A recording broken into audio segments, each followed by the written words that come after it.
এই জন্মে অন্তত আমি আমার নাম থেকে শুভশ্রীকে সরাতে।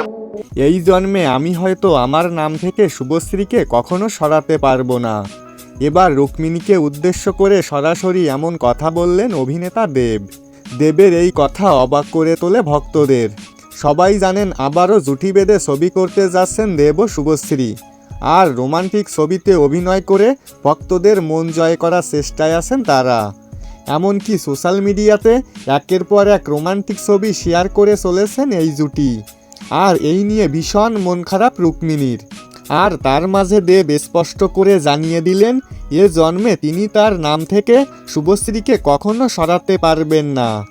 দেবের এই কথা শুনে ভক্তরা খুশি হলেও কষ্ট পাচ্ছেন রুক্মিণী।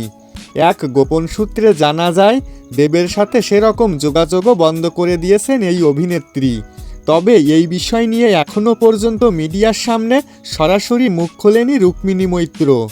তো বন্ধুরা, রুক্মিণীকে কষ্ট দিয়ে দেব কি ঠিক করছেন নাকি ভুল, সেটা অবশ্যই কমেন্টে লিখে জানাতে ভুলবেন না। দেখা হবে, কথা হবে পরবর্তী কোনো ভিডিওতে।